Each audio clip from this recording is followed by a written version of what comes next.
South ఇండియాలోనే అతి తక్కువ ధరలకి రత్నాలనందించే ఏకైక సంస్థ 6JVR. మావోయిస్టు ఉద్యమం క్రమేపీ బలహీనపడిపోతోందా? ముఖ్యమైన నేతలంతా వరుసగా చనిపోవటంతో ఇదే జరగబోతోందనే మా ఆలోచన అందరిలో వస్తోంది. ఇప్పటికే కేంద్ర ప్రభుత్వం అతి త్వరలోనే మావోయిస్టు లేనటువంటి సమాజాన్ని, దేశాన్ని ఏర్పాటు చేస్తామని చెప్పినటువంటి పరిస్థితి. సో అదే జరగబోతోందా?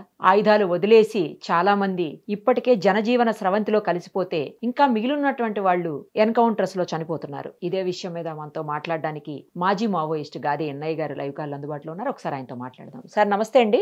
నమస్తే అమ్మా.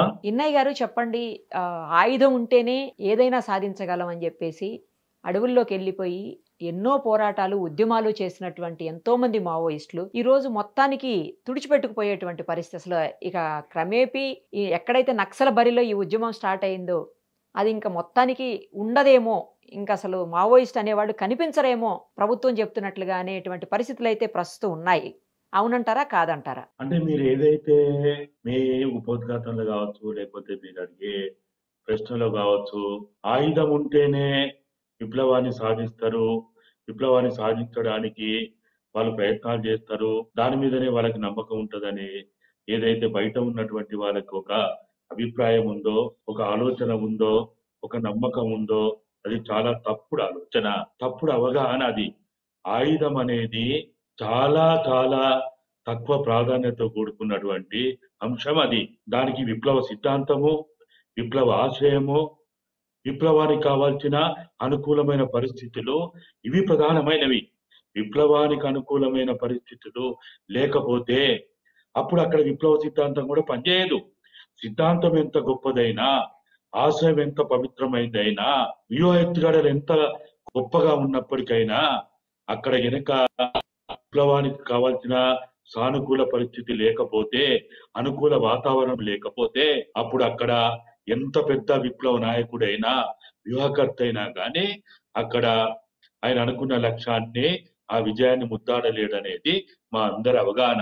కాబట్టి మొట్టమొదటిగా చెప్పేది ఒకటే, ఆయుధం అనేది అసలు చాలా లీస్ట్ పోతారు అంశం. అది ఆయుధం అంటే సాయుధ పోరాటం అని మొదటి నుంచి కూడా అదే ఉద్యమంలో మీరు తీసుకున్నటువంటి స్లోగన్ కదా సార్. సాయుధ పోరాటం అనేది కూడా విప్లవ పార్టీ చరిత్రలో మీరందరూ భూతద్దాలు వెతకండి, స్టెటోస్కోపులు పెట్టి వెతకండి, ఎక్కడ కూడా వాళ్ళ మేనిఫెస్టోలో కానీ, వాళ్ళ సర్క్యులర్లలో కానీ, వాళ్ళ తీర్మానాలలో కానీ విప్లవాన్ని సాయుధ పద్ధతిలో, సాయుధ పోరాటం ద్వారా, తుపాకీ కొట్టడం ద్వారా సాధిస్తామనే ఎక్కడ కూడా అది ఉండదు.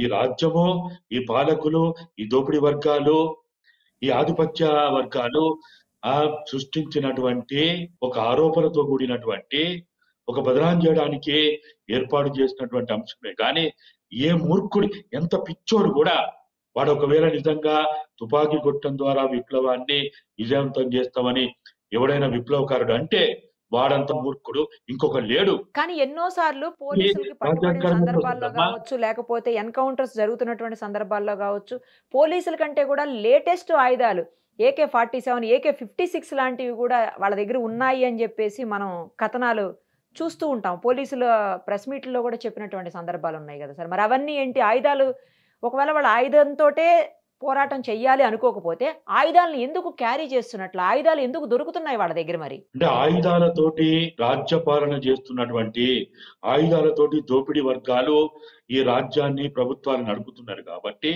దాని నుంచి స్వీయ రక్షణ కోసం, ఆత్మరక్షణ కోసం వాళ్ళు దాన్ని దగ్గర పెట్టుకొని వాళ్ళు ఆ ప్రజల్లో ఉన్నప్పుడు ఉంటారేమో కానీ ఇప్పుడు ఆదివాసీ ప్రాంతాల్లో, ఈ దేశ మూలవాసులైన ఆదివాసుల చేతుల్లో ఆయుధం లేదు ఎక్కడమ్మా. ఆయుధం లేకుండా ఆదిమ సమాజం నుంచి ఇప్పటి వరకు మానవ మనుగడ కొనసాగిందా? ఏ కాలంలోనైనా సరే, అది ఆదిమ సమాజమైనా, లేకపోతే భూస్వామ్య సమాజమైనా, లేకపోతే పెట్టుబడిదారి సమాజమైనా, సామ్రాజ్యవాద యుద్ధాల్లో ఏం వాడిందమ్మా? ఆయుధాలు వాడలేదు. అక్కడ గర్భంలో మావోయిస్టులు కనుమరుగైపోతారు అని అనుకోవచ్చా? మావోయిస్టులు అనేది వ్యక్తులు కాదమ్మా, అదొక సిద్ధాంతం. ఇవాళ నేను కూడా పీపుల్స్ వార్లో, మావోయిస్ట్ పార్టీ ఏర్పడిన తర్వాత నేను లేను కానీ పీపుల్స్ వార్లో ఉన్నా, రాడికల్స్ లో ఉన్నా, నేను వరంగల్ జైల్లో ఉండి కూడా కాలేజ్ ఎన్నికల్లో జనరల్ సెక్రటరీగా గెలిచిన డిగ్రీ కాలేజీలో ఉన్నప్పుడు. అయితే మేము వ్యక్తులుగా బయటకు వచ్చినాం, భౌతికంగా బయటకు వచ్చినాం. కానీ ఆ సిద్ధాంతం ఉంటది కదా, ఆ ఆశయం ఉంటది కదా. ఏ సిద్ధాంతమైనా ఏ ఆశయమైనా సమాజంలో అసమానత ఉన్నంత వరకు, సమాజంలో దోపిడీ ఉన్నంత వరకు, సమాజంలో ఆధిపత్యం ఉన్నంత వరకు అప్పుడే ఆ సిద్ధాంతం కూడా అక్కడ ఉపయోగపడుతుంది. నేల పదును కాకపోతే ఎంత గొప్ప విత్తనమైనా, హైబ్రిడ్ విత్తనమైనా ఆ నేల ఆ విత్తనం వేస్తే మొలకెత్తుతుందమ్మా. అంటే సమాజంలో అసమానతలు ఉన్నాయి కాబట్టి, దోపిడీ ఉంది కాబట్టి ఇలా ఏమిటిదమ్మా, భారత రాజ్యాంగంలో ఉన్న 12 షెడ్యూళ్లలో 5-6 షెడ్యూళ్ళు ఆదివాసీల కోసం, ఈ దేశ మూలవాసుల కోసం. జైపాల్ సింగ్ ముండా రాజ్యాంగ రచనలో ఆదివాసీ బిడ్డ, ఆయన కూడా ఆక్స్ఫర్డ్ యూనివర్సిటీలో చదువుకున్నటువంటి నాటి బీహార్ నేటి జార్ఖండ్ ప్రాంతానికి చెందినటువంటి జైపాల్ సింగ్ ముండా నాయకత్వంలో 5-6 షెడ్యూల్లో ఆదివాసీల కోసం పెట్టబడినవి. అది అమలు చేస్తే భారతదేశంలో ఉన్న దండకారణ్యంగా చెప్పబడేటువంటి సుమారు 15-16% భూభాగంలో ఉన్నటువంటి 14-15% జనాభా మూలవాసులైన ఆదివాసులుగా ఉన్నటువంటి వాళ్ళకి అసలు అక్కడ యుద్ధమే అవసరం లేదు, మావోయిస్టులు అవసరం లేదు, నక్సలైట్లు అవసరం లేదు. ఏమవసరం ఉందన్నమ్మా? అంటే అలా కాదు ఇన్నయ్య గారు, ఈ మధ్య కాలంలో మొత్తం అగ్రనేతలందరినీ కూడా ఎన్కౌంటర్ లో చనిపోతున్నారు, అగ్రనేతలంతా కూడా. లేదు అంటే చాలా మంది జనజీవన స్రవంతిలో కలిసిపోతున్నారు లొంగిపోయి పోలీసులు ఎదుట. సో ఇంకా ఉద్యమం నీరు గారిపోతుంది, ఉద్యమం అనేది ఇంకా ఉండదు, మావోయిస్టులు అనేవాళ్ళు కనిపించరు అని అంటున్నారు. ప్రభుత్వ లక్ష్యం కూడా అదే నిజానికి. ఇప్పుడు ఇప్పటి మావోయిస్ట్ పార్టీ, ఒకప్పటి పీపుల్స్ వారు, ఒకప్పటి Naxals, AML Kondapalli group, KS group గా పిలువబడినటువంటి ఆ 1977, 1980, 1981లోనే పీపుల్స్ వార్ అయింది. 2004లోనే ఆ పీపుల్స్ వారు మావోయిస్ట్ పార్టీ అయింది. ఇప్పటి మావోయిస్ట్ పార్టీ అప్పటి నుంచి అంటే కొండపల్లి సీతారామయ్య సత్యమూర్తులు ప్రారంభించినటువంటి, వాళ్ళ నాయకత్వం వహించినటువంటి, వాళ్ళ చేత ప్రారంభించబడినటువంటి ఆ పార్టీ, వాళ్ళు ఆ పార్టీలోంచి వెళ్ళిపోయినా, ఆ పార్టీకి దూరమైనా, ఆ పార్టీ ముందుకు పోయింది కదమ్మా. వ్యక్తులతోటి సంబంధం లేదు ఎప్పుడు కూడా. అగ్రనాయకుడు అంటే ఎవరు? నాయకులు అనే వాళ్ళు ఒక 30 ఏళ్ళు 40 ఏళ్ళు ఆ ఉద్యమంలో, పోరాటంలో, ఆ సిద్ధాంతంతో, ఆచరణతో మెలవేసుకొని కొనసాగినందుకు, వాళ్ళు ఆ పదవిలో ఉన్నందుకు, ఆ హోదాలో ఉన్నందుకు, వాళ్ళని ఆ పార్టీలో ఆ బాధ్యతల్లో ఉన్నందుకు వాళ్ళని మీడియా అగ్రనాయకులు అని అంటారు. కానీ పార్టీలో ఎక్కడ కూడా అగ్రనాయకుడు, చిన్న నాయకుడు, పెద్ద నాయకుడు, తక్కువ నాయకుడు, ఎక్కువ నాయకుడు అనేది ఏముండదమ్మా. సో ఎవరున్నా ఎవరు లేకపోయినా ఉద్యమం కొనసాగుతుంది అంటారు. ఉద్యమం ఎప్పుడు కొనసాగుతుంది? ఉద్యమానికి అనుకూలమైన భౌతిక పరిస్థితులు సమాజంలో ఉంటే, ఆ భౌతిక పరిస్థితులు కనుక భారతదేశంలో సమాజం వస్తే ఉద్యమాలు అవసరం లేదు, మావోయిస్టులు అవసరం లేదు, నక్సలైట్లు అవసరం లేదు, కమ్యూనిస్టులు అవసరం లేదు. అసలు ఎందుకు ఈ త్యాగాలు చేయాలి? ఎందుకు ఈ రక్తతర్పణ చేయాలి?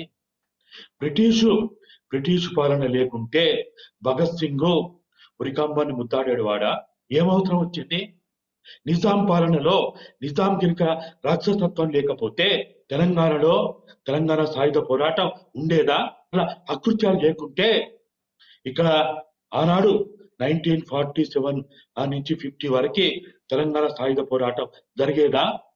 ఒక తిల్కా మాంజీ, ఒక బిర్సా ముండా, ఒక అల్లూరి సీతారామరాజు, ఒక గుండాగారు, ఒక రామ్జీ గోండు, ఒక కుమ్రం భీం ఆదివాసీ బిడ్డలుగా పోరాటాలు చేసే వాళ్ళ, అమరత్వం చెందే వాళ్ళ. మావోయిస్టు పార్టీ సాయుధ పోరాటాన్ని ప్రారంభించలే. మీరందరూ గుర్తుపెట్టుకోండి, మీరందరూ తెలుసుకోండి.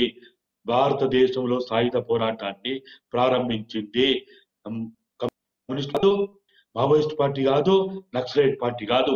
తిలకా మాంజీ 1785లో అప్పటి బీహార్ నేటి జార్ఖండ్ లో సాయుధ పోరాటాన్ని, గెరిల్లా పోరాటాన్ని ప్రారంభించిండు.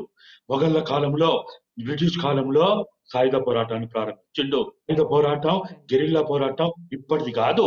రైట్ అండి, చూద్దాం ఏం జరుగుతుంది అనేది. ఉద్యమం కొనసాగుతుందా, ఆగిపోతుందా చూద్దాం. థ్యాంక్ యూ అండి, థ్యాంక్ యూ సో మచ్. మరిన్ని అప్డేట్స్ కోసం Nirupama Suman TV Insta page ని ఫాలో చేయండి. సుమన్ టీవీలో మీ పర్సనల్ అండ్ బిజినెస్ ప్రమోషన్స్ కోసం కింది నెంబర్కి కాంటాక్ట్ చేయండి.